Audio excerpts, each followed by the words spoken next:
Stafford, AJ Green, Marquez Pope, Reggie Brown, No Sean Marino, Muhammad Massaquoi, Rodney Hampton. Ladies and gentlemen, welcome to another episode of Herschel Talkers. Bulldogs big win last week, 9-0. Workmanlike performance over South Carolina 24-10. We'll dive deep into that. Also, follow us. I rarely ever do this, but follow us on HerschelTalkers.com. Twitter, Herschel Talkers. Also, Herschel Talkers on YouTube.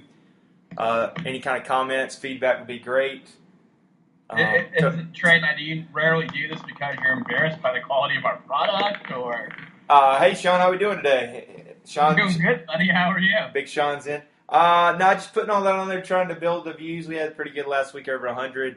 And for all the Dawg rant people out there, the haters, just don't click on it and listen. But any kind of feedback would be great. I know any of those people with the Cheeto hands, keyboard, keyboard Monday morning quarterback guys can sit in their basement and say whatever, which is fine. It's the internet, so follow us out there. Give us some. Hopefully, have some guests coming up pretty soon. Maybe get Uncle Lou in the next couple of weeks because they're going down to the wire here. But 9-0, workmanlike performance, like I said, 24-10 over South Carolina.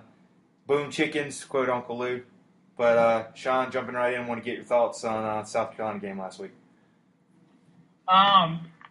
It was, it's just kind of, say for the last 2 years, it's just, it was kind of eerily reminiscent to some of the games you had with Spurrier in his heyday at South Carolina, where it was just, and really even with Lou Holtz for that matter, it was just kind of a knockdown, drag-out fight. I think South Carolina played as probably as tough as anybody other than Notre Dame has so far.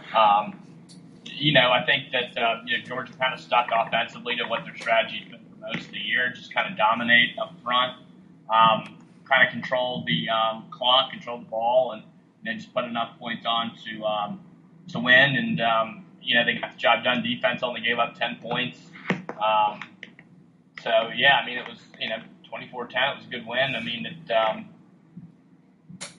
believe it's just moving forward. Yeah, I feel like it's one of those games. There was never in any danger. You're always up, at least by 2 scores. I think one time it was 14-7. I think they had around 50 yards rushing. They weren't able to be successful with Bentley throwing the ball. Some of the tight end kind of wore us out, but felt it was like it's just one of those. They always play us tough. Earlier in the week, I think we talked about when I saw that spread was 24. I thought that was way too high because historically in the series, they'd always played us tough. Even last year in Columbia, it was a close game. I think we had that onside kick returned by Terry Godwin. We kind of pulled away a little bit, but Easton had a terrible game, like 28 yards last year, and we just didn't play well. We're pretty much an average football team. But, Nick Chubb, 20 carries, 102 yards, looked really good. I thought the positive out was from early in the week. They're like, we're going to force him to throw. He can't throw. 16-22, 196, didn't turn the ball over, 2 touchdowns. I think he's gaining a lot of poise and confidence, going down the stretch. You got to believe in the kid. I think he's got 15 touchdowns, 4 interceptions. He's doing everything you ask for him, So that was what I was impressed with. He's improving each week. But that's I think that's well said. I agree. I mean, he's got some of the back end. Look at Sonny Michel as well. I mean, he's somebody who I think, when Chubb first got in, I think got overlooked a little bit, and maybe was potentially a little bit underappreciated. I think that Chubb was just so powerful in getting yards after contact. Sony wasn't necessarily there yet. I feel like he's somebody who's improved year after year after year, and I mean the guy gets hit and then just he keeps going forward. I think he's really improved his yards after contact. Honestly, I could see him being a first-round pick. I mean, I'm not saying top 10, top 15, but certainly going late first round. Just because of how great he's played. I mean, just for food for thought, I don't know how much the numbers changed as of last week, but going into last week, he actually had better numbers than Saquon Barkley from Penn State, who I think until that until that Ohio State game was really being looked at as your front runner for the Heisman. So yeah, I agree. I think you even said before that Sony Michel will be the overall better back in the NFL. Chubby is a great running back, but overall out of the backfield, he might do a lot better on Sundays than Chubb in the long run. Which I hope good luck to them. I hope they both do well. Great kids. They were great for the program, especially coming back this year. Looking ahead to big matchup this week. Georgia going against Auburn. Auburn actually, depends on which poll you look in. I believe they're in the top 10 last night in the playoffs poll. Number 10 in the AP, Georgia's number 1, number 10. So number 1 against number 10 on the Plains. Going to be a tough matchup. 7-2 or 9-0. Their 2 losses. Hard-fought loss against Clemson earlier in the year, 14-6. And then LSU surprisingly beating them 27-23, coming from 20 down. And interesting, looking at historically in history, 10 of the last 12 Georgia has won. The 2 losses were 2010 Cam Newton national title, and then 2013. So Sean always says we've kind of owned them, and it's always been good rivalry. So it's definitely going to be a tough matchup. Point spread is 2.5 currently. Georgia favored. It actually opened. I believe it opened at Georgia by 1, and even earlier than that, a couple weeks ago, it had Auburn favored. So.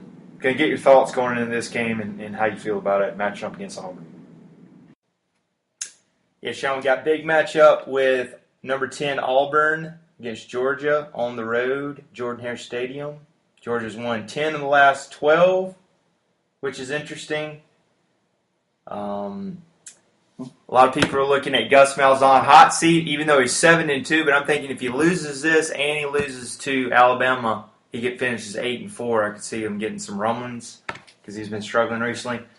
But I want to get your thoughts on Georgia versus Auburn, the matchup, pros and the cons. What's Georgia got to do to get the W? Well, it's interesting, I think, on a number of levels. First of all, it's the Deep South's oldest rivalry, so it's a big game no matter what. And although I think probably from, a sheer ego and, past 20-year history, maybe the Florida game is just means a little bit more to Georgia fans. Like, I don't think there's any question that this one is it's always going to be big. It's just, it's the long-standing rivalry. I mean, it's been a tight game since they started playing from way back when. And it's been, it's been a tight series ever since. I think what's kind of unique this year, at least as far as Georgia goes, is, right now we're in the playoff contention. So, you got that element of there's that on the line. You lose, you don't know if you're still really in it, although you're still going to the SEC.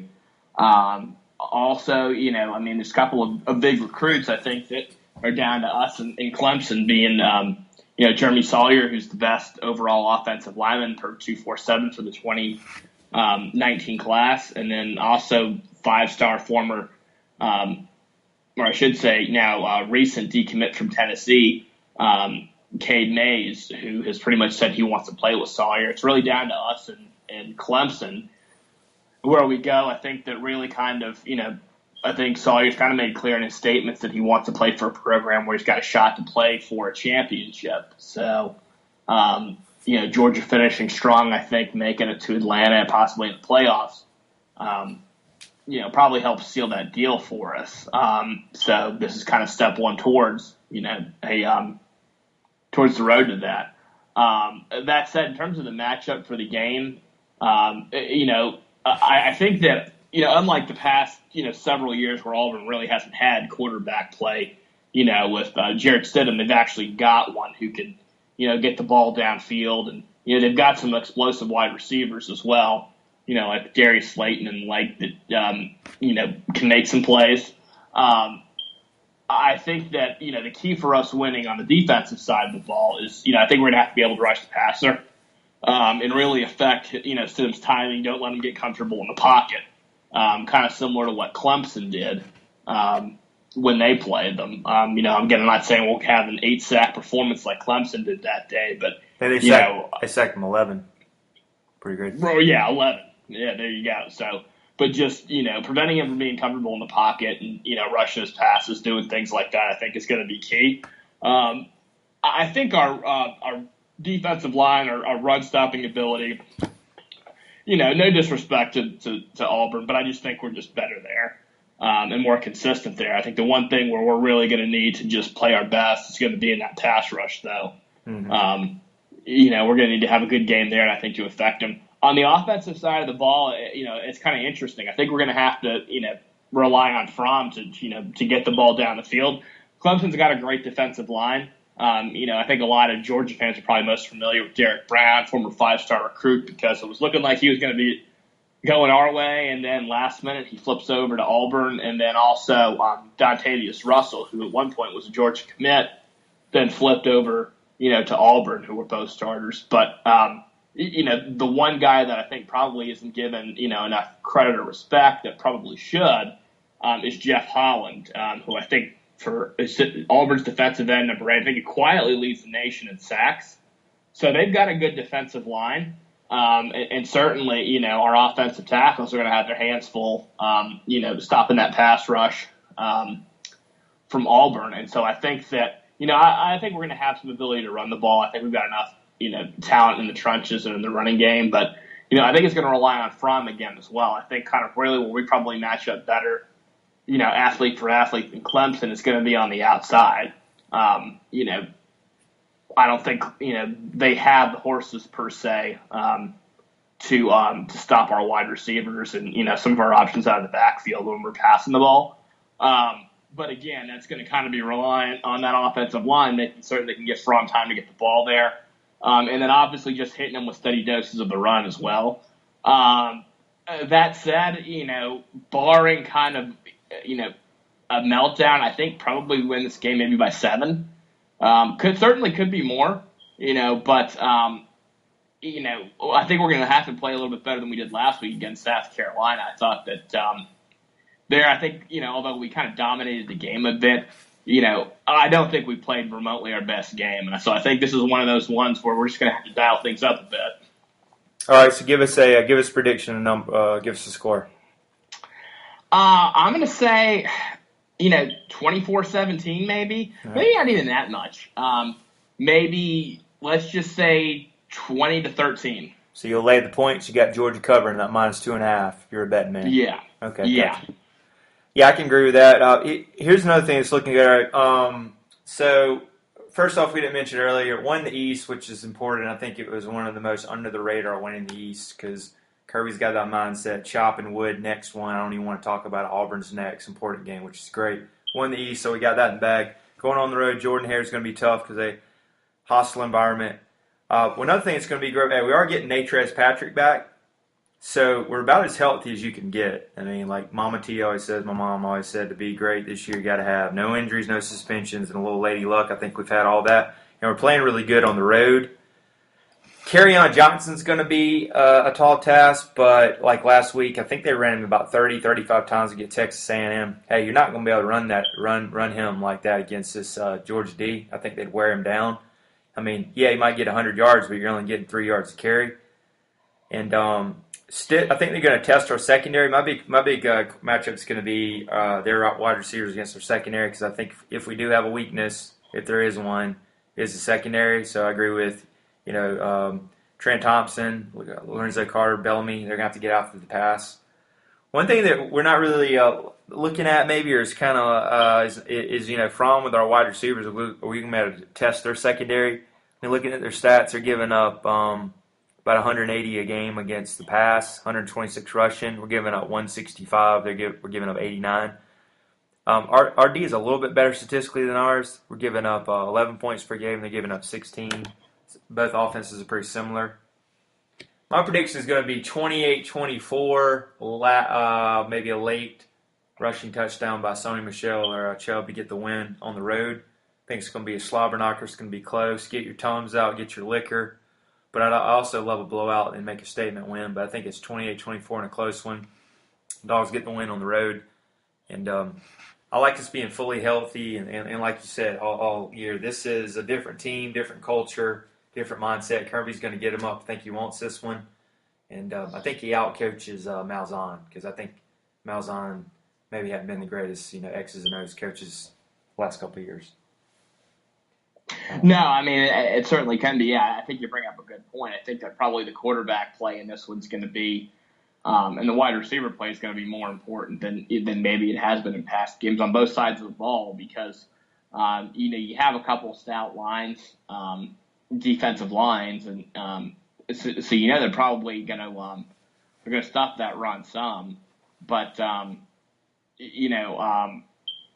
and so if that's going to be the case, obviously, you're going to go to Fromm on the outside. Stidham's going to go to the outside, really. So, yeah, I mean, it's going to be an interesting one. The other interesting thing is, too, with Clemson, or with Auburn, I should say, is, you always come back to that LSU loss. I mean, I understand Death Valley is a difficult place to play, but LSU at that point was real, and they'd had several bad losses. They're coming off that Troy loss, I believe, which is bad. Yeah, and then you follow that up with another loss in the Tiger Bowl, and you just kind of wonder, kind of where Auburn's mind is at as well. It looks like they've rallied some since then.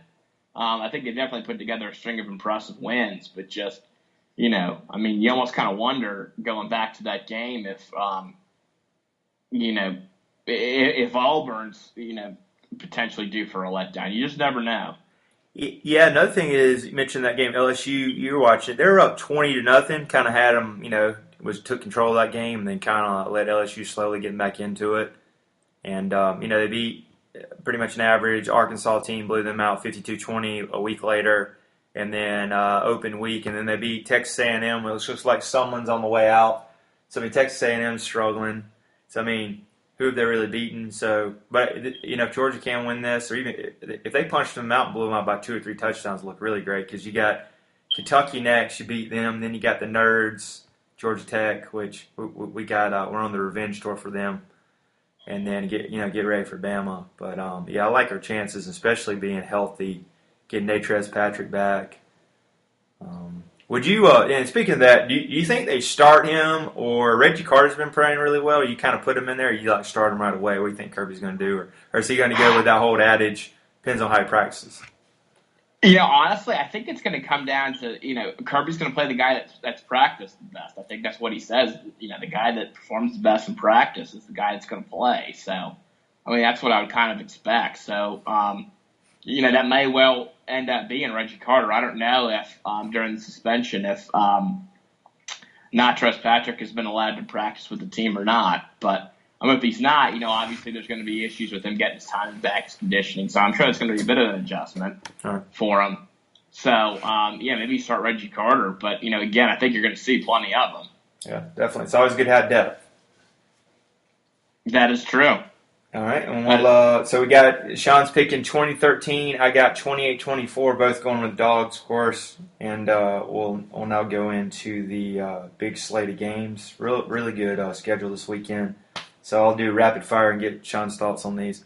First was going to be Friday night. Got your boy Peterson. Is it Mike or Mark Peterson? It's Mike Peterson? Guy for Washington, sorry. The old Boise. Mike Peterson. That's no, right. Chris Peterson. Chris Peterson, that's right, yeah. So you got Washington still trying to get in the playoffs, 8-1, ranked number 9, heading to Stanford, tough place to play. Friday night special.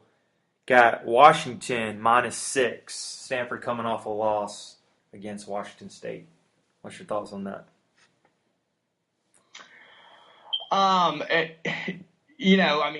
To me, Chris Peterson's resume, I think, speaks for itself. As a coach, the guy pretty much took Boise State. Again, I think some people forget too. Dan Hawkins was the original coach when Boise State got on the map. Chris Peterson was the offensive coordinator, but then, Dan Hawkins goes on, coaches at Colorado, is fired shortly thereafter, and we haven't heard from him since. Chris Peterson, took Boise to another level where they were just, more than just simply, the kids from Idaho on blue turf pumping up big points, but they became giant killers. Exactly. We had a ton of teams, us included, Oklahoma, Virginia Tech. Yeah.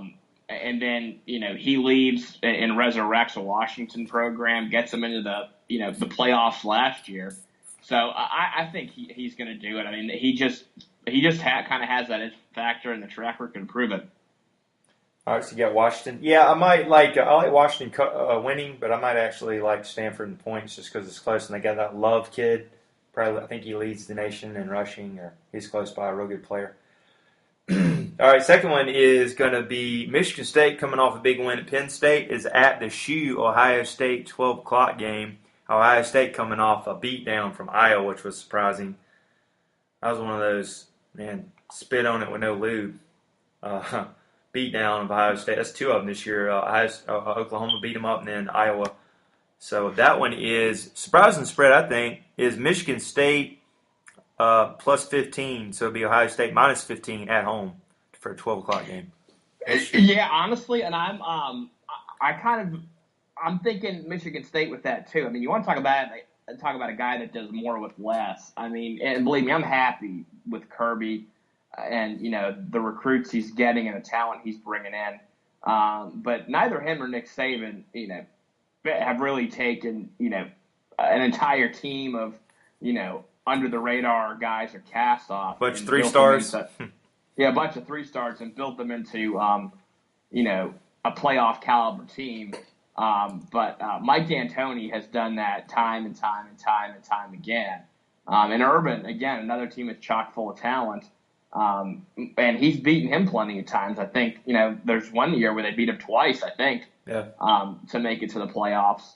Ohio State, I think that, maybe as Georgia fans, when Urban, I think there's part of us that just remembers Urban just kind of being a machine when he first got into Gainesville and Chris Leak and then Tebow.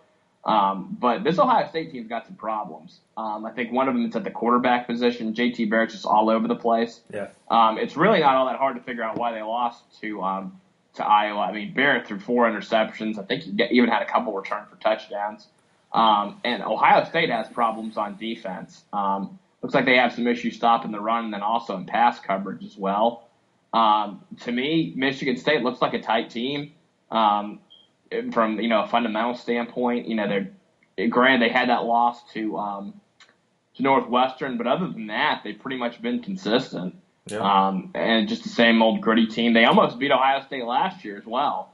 It came down to the last second play where I think, if I remember correctly, they needed an extra point to tie it, and I think they decided to go for 2 to try to win it, and didn't end up doing it. So I mean.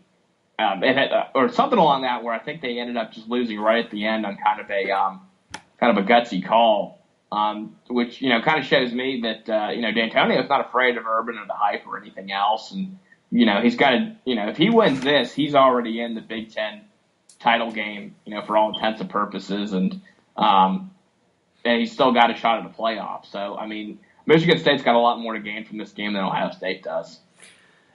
Yeah, I agree. I can see Ohio State winning, but I actually like Michigan State with that plus 15.5 at the Shoe. Like you said, got quarterback problems and defense problems. Yeah, transitioning to that, you got Iowa coming off that big win. 6-3 is at Wisconsin, who hasn't played anybody. Been playing a bunch of Sisters of the Poor. But this one is Wisconsin minus 12.5 with a tough Iowa team coming to town. Hang on, say that one more time. So you got Iowa coming off a big win at Ohio State at Wisconsin. Wisconsin hadn't played anybody, and you got Wisconsin minus 12.5. So you got them favored by 12.5. Yeah, I mean, and again, I guess Wisconsin's kind of the forgotten team when you look at these playoff rankings, where it's kind of similar to Miami. You got 2 undefeated teams. Of course, Miami's probably got a little bit of a better resume coming off the Virginia Tech win, but at this point, they're undefeated. Got no reason to think that they're not going to win. So, I mean, and they're really, for them, I think they can get in this playoff. I think, especially if they end up beating Michigan State in the championship. So they're kind of close as well. And I guess time remains to be seen. Yeah, I'd probably still have to go with Wisconsin. Actually, I would go with maybe Iowa in the points, but Wisconsin to cover. So, yeah, that should be an interesting game. Or was it just Iowa's tough at home because they have lost 3 games? Yeah, rolling into SEC game, which is very interesting, is they're tough at home. You got Alabama at Mississippi State, the Cowbells. Night game, got those Cowbells going. Alabama minus 14. Michigan State quietly under the radar has moved up to 16 in the rankings, college football rankings. So do you give Nick Fitzgerald and Mississippi State any chance against Alabama, or does Alabama just come in and blast them? Coming off a mediocre win at LSU or against LSU, 24-14. Honestly, I think that Alabama's. It's weird. I think that we're probably closer to a mirror image of Alabama than we are any other team in the country. Mm-hmm. I think our strength's the running game, as it is with them. To me, it's still Alabama. You got a great defense. You got a running game that can get it going. You got plenty of athletes on the outside. Again, I just don't think that Mississippi State's got the horses. At the end of the day, it's still a Grantham defense. So I understand they're top 15 nationally at this point, but when it comes to facing somebody that's confident and knows what they're doing, he tends to poo the bed, as we'll say. Yeah. Yes, and speaking of that, you mentioned last week, I think you watched that game a lot closer. You did notice that Alabama had some injuries. Didn't they lose like 3 or 4 guys and they're out for the season? Do you think, I know they got a lot of depth, but do you think missing some of those starters could maybe start to show on the defense a little bit? Oh, yeah, I don't think there's any question. As a matter of fact, I think it was a difference with them winning the national championship game last year. At a minimum, losing Eddie Jackson, because he's certainly good for a decent punt return, if not a touchdown, and one that probably gets you in scoring position and, probably helps you win the game. But, it looked like that safety of theirs, and I can't remember his name, number 20. It looks like he's done for the year. It certainly looked that way when he was getting carted off the field, or was hobbling off the field, I should say, into the locker room. And then it looks like Micah Fitzpatrick, who's their best, or Minka, I should say, Fitzpatrick, who's their best defensive back. It looks like he's got a pretty bad hamstring injury, so obviously that's gonna affect your ability to run and cut and do things like that and just pursue. I think it's going to start to affect them. And I don't know necessarily that they're as deep. I think that they weren't as deep last year as they were 2 years ago on defense. And I don't think that they're as deep this year as they were last year. They may still have some horses, but I think some of those horses are freshmen that, it's going to be a bit of an adjustment for them, especially on the defensive side of the ball. So, I think without question, I think, as they get into the playoff picture, that's, I think, probably where you're going to see more of an impact on that. I don't think against Mississippi State it impacts that game. But, at the end of the day, it's just, all these kids and what they're going to do, game in, game out, it's going to matter. Right. And especially once you get to the national title game, all those little injuries are going to add up. Yeah, I hate to say injury. It could be looking for more positive for Georgia when they play them in Mercedes-Benz in Atlanta. So we'll stay tuned. Yeah, last couple of games here. Another interesting going to be 8:00 game. Fox Sports or Fox going to be TCU, number 6 TCU at number 5 Oklahoma. Playoff implications. Got Oklahoma minus 6.5. Interesting. Oklahoma got no defense but a hell of an offense with Baker Mayfield. TCU with Peterson as a coach, real good defense. So should be an interesting matchup. What's your thoughts on that? Honestly, I don't have one way or another. I guess to kind of reverse the scripts, since you brought it up, what are your thoughts on it? Yeah, I'm going to go, I like TCU. Kenny Hill's been playing really well. And since Oklahoma's got no defense, I like TCU containing that Baker Mayfield, kind of like, containing them a little bit, stopping them. So I'll take TCU maybe straight up with that money line. I'd say definitely take the points plus 6.5. I'm liking with the upset. And maybe Peterson out coaching Lincoln Riley because he has lost one, but that one last week was just like video game shootout. It was like 62-52, just no defense. So maybe TCU on the road. That's my thoughts. Yeah. Hey, and let's kind of jumping back to Georgia. One thing we probably should have brought up: Mel Tucker's been nominated for the Broyles Award as the nation's top assistant coach. Nice. Yeah. Well deserved. Yeah, absolutely. Hey, also that means pay the man. We got to keep him, man. Hey, that'd be bad if he left for somebody else or a coaching job. Yeah, that's right. Yeah, and the last one, probably going to be game day, is going to be Notre Dame at Miami. Convicts versus Catholics. Number 3 Notre Dame at number 7. Coach Mark Richt against Brian Kelly. Notre Dame minus 3.5. One thing I did want to mention, maybe no one's been talking about, is remember Brian Kelly really on the hot seat smoking, and he's quietly silenced everybody. Probably going to get an extension, going 8-1, might make the playoffs. What do you think about his resurrection this year? Did really well. Yeah, I mean, you always talk about Notre Dame being at a potential recruiting disadvantage because of the academic restrictions. I'll tell you, I was actually at the Catholics versus Convicts game last fall. That's right. Yeah, I forgot about that. And I'll tell you, the one thing that I noticed with Kelly's team was that Notre Dame was actually pretty smart in terms of, you didn't see a lot of stupid mistakes or penalties, and so they didn't really necessarily beat themselves. I know they had issues at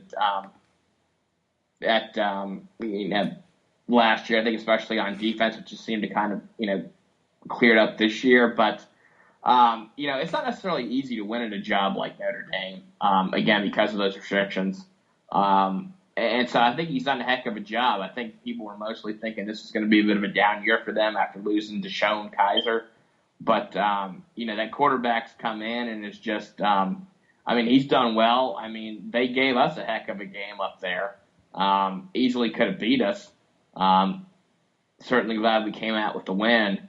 You got to give him all the credit in the world. And again, he's not, they're not necessarily getting, the same caliber of athlete that Alabama is because, again, those academic restrictions, I think you go to Alabama, you maybe only need to be able to go through the letter S in the alphabet. Notre Dame wants you not only to be able to do the entire alphabet, but, you got to know some math as well.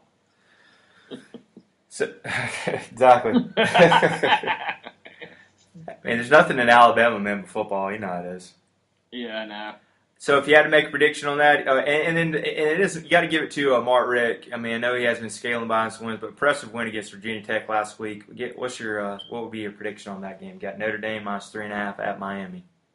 I think that's probably a fair. The one thing I did notice from that Miami team is that they're kind of playing with some confidence. Evil Rick with the goatee, man. Well, and they're starting to believe themselves. I think Manny Diaz is a pretty good defensive coordinator as well. I just think at this stage, though, I think Notre Dame's just a little bit better. I think the fact that they're believing in themselves, makes it a closer game than it might otherwise be. But, again, I think maybe Notre Dame anywhere from 3-7. I got you. All right. And Trey's Dog of the Week, definitely going out on a limb here. Guy at work probably helped me out with this one. Coming off a loss last week, I took Iowa State +3, and they missed it by 1. So I believe I'm 6-2 on the year. Going out on a limb here. Tennessee at Missouri. Missouri minus 10.5, even though they've been on a roll, with Drew Lock coming out of Locktober. But he did have another good win last week, beating down the Gators. We know they got problems there. But I like fighting Butch Jones, scraping for his life. I don't know why he's still the coach. Still getting up for the coach on the road, plus 10.5 at Missouri. I see them containing Drew Lock a little bit, and they have been doing. They got Kelly, pretty good running back. I like Tennessee plus 10.5. Maybe not to win, but to cover on the road at Missouri. Missouri's defense is pretty bad, so I like Tennessee plus 10.5. The reason why I'm picking this one is earlier we did talk about the Washington at Stanford. I like I like Stanford plus 6. Covering, not to win, but that's my dog of the week is Tennessee plus 10.5 at Missouri. Take them with their points. Go take your bookies' money. And I myself, coming off a bad week last week, I think I was like 1-5, but I'm still up.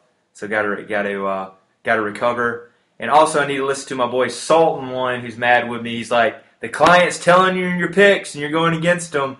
You are fired. Woo! So I got to get back with him. Sultan one. Also, on tangent, maybe everybody needs to check out that 30 for 30 with Ric Flair just came out if you're a wrestling fan. Hey, what did Sultan say about the Georgia Auburn game? That'd be interesting to read.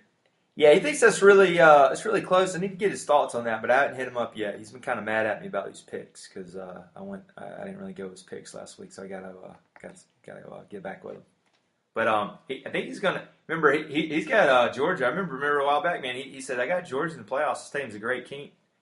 You know, I'm a neutral fan here, so I'll always remember that. And then a guy in my life group goes, Trey, Georgia's going to the playoffs. Mark Morris, he goes, this is a great team. You can kind of tell. And I'm like, wow. And I'm like, because you know. We're sipping the Kool-Aid. Sean all year was drinking the Kool-Aid. I'll give it to him. He saw it different, but I'm sipping. But I'm not stone cold like hitting them both drinking in it yet. But I'm definitely drinking the Kool-Aid to beat Auburn. And here's another thing to go Disney Dog a little bit. Even if we lose this game, kind of like we're 9, we've won 9, and we go 11-1 and go to the hopefully with Bama. I feel like everything here's sugar on top. We're coming off 8-5 with a first year coach. So I just feel like I don't want to say we're playing over our heads, but like anything we do this year is like extra to me. So I'm kind of just like I'm enjoying the ride, as they say. Well, and again, like I think that what we said, was coming into this year, the SEC East was not disrespecting what Georgia did. The SEC East was down, but if they could get the offensive line and the quarterback situation fixed, they could do some things, and and they've kind of checked both of those off. I agree. So we got Georgia at Auburn, big matchup. Hope everybody checks it out. And anything to get off your chest? I love Lamp. There you go. Jim Lamley. Okay, I love Lamp. All right, everybody check it out. Hopefully maybe I'll get up with Sean, watch it at his house, or if he can get a hall pass and come to Kickstands, we'll probably definitely get up for that. And that's the strip club. Don't forget about that. Yeah, they could use that. I'm sure they got CBS, Gary and Brad Nestler. That's another episode of Herschel Talkers, and we're out.